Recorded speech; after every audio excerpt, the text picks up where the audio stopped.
विक्रम बेताल की प्रारंभिक कहानी कुछ इस प्रकार है। बहुत समय पहले की बात है।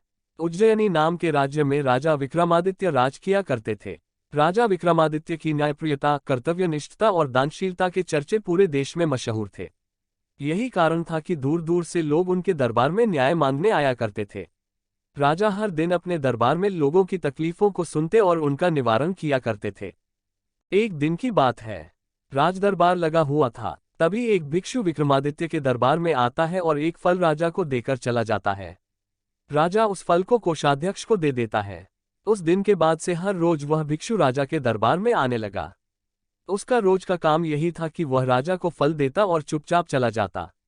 राजा भी प्रत्येक दिन भिक्षु द्वारा दिया गया फल कोषाध्यक्ष को थमा देता। ऐसे करते करते करीब 10 साल बीत गए।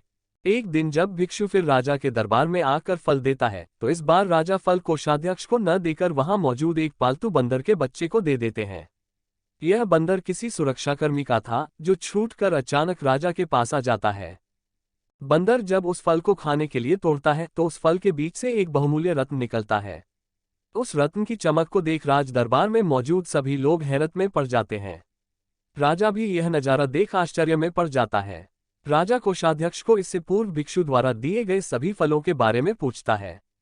राजा के पूछने पर कोषाध्यक्ष बताता है कि महाराज, मैंने उन सभी फलों को राजकोष में सुरक्षित रखवा दिया है। मैं उन सभी फलों को अभी लेकर आता हूँ। कुछ देर बाद कोषाध्यक्ष राजा को आकर बताता है कि सभी फल सड़ गल गए हैं। उनके स्थान पर बहुमूल्य रत्न बचे हुए हैं। यह सुनकर राजा बहुत खुश होता है और कोषाध्यक्ष को सारे रत्न सौंप देता है। अगली बार जब भिक्षु फल लेकर दोबारा विक्रमादित्य के दरबार पहुंचता है तो राजा कहते हैं, भिक्षु, मैं आपका फल तब तक ग्रहण नहीं करूंगा जब तक आप यह नहीं बताते कि हर दिन आप इतनी बहुमूल्य भेंट मुझे क्यों अर्पित करते हैं। राजा की यह बात सुन भिक्षु उन्हें एकांत स्थान पर चलने को कहता है। एकांत में ले जाकर भिक्षु राजा को बताता है कि मुझे मंत्र साधना करनी है और उस साधना के लिए मुझे एक वीर पुरुष की जरूरत है। चूंकि मुझे तुमसे वीर दूसरा कोई नहीं मिल सकता, इसलिए यह बहुमूल्य उपहार तुम्हें दे जाता हूं।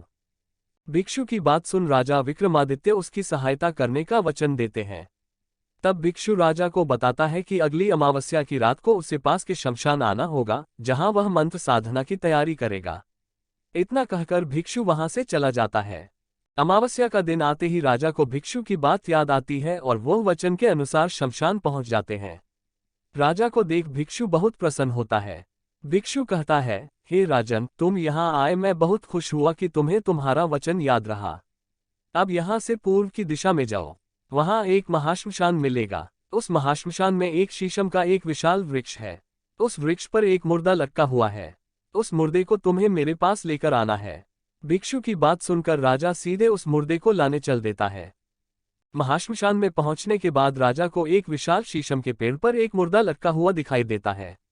राजा अपनी तलवार खींचता है और पेड़ से बंधी डोर को काट देता है। डोर कटते ही मुर्दा जमीन पर आ गिरता है और जोर से चीखने की आवाज आती है। दर्द भरी चीख सुन राजा को लगता है कि शायद यह मुर्दा नहीं बल्कि कोई जिंदा इंसान है। थोड़ी देर बाद जब मुर्दा तेजी से हंसने लगता है और फिर पेड़ पर जाकर लटक जाता है तो विक्रम समझ जाता है कि इस मुर्दे पर बेताल चढ़ा है। काफी कोशिश के बाद विक्रम बेताल को पेड़ से उतार अपने कंधे पर टांग लेते हैं। इस पर बेताल विक्रम से कहता है, विक्रम, मैं तेरे साहस को मान गया। तू बड़ा ही पराक्रमी है। मैं तेरे साथ चलता हूं, लेकिन मेरी एक शर्त है कि पूरे रास्ते में तू कुछ भी नहीं बोलेगा। विक्रम सिर हिलाकर हाँ में बेताल की बात मान लेता है। इसके बाद बेताल विक्रम से कहता है कि रास्ता लंबा है, इसलिए इस रास्ते को रोमांचक बनाने के लिए मैं तुझे एक कहानी सुनाता हूं। तो यह थी विस्तार से राजा विक्रम, योगी और बेताल की आरंभिक कहानी। यही से शुरू होता है बेताल पच्चीसी की 25 कहानियों का सफर, जो बेताल एक एक करके विक्रम को सुनाता है। कहानियों के विक्रम बेताल के इस भाग में आपको बेताल पच्चीसी की सभी कहानियां एक साथ पढ़ने को मिलेंगी। दोस्तों, इस कहानी से हमें यह सीख मिलती है कि एक राजा को हमेशा विक्रमादित्य की तरह साहसी और पराक्रमी होना चाहिए, तभी वह अपनी प्रजा की रक्षा कर सकता है।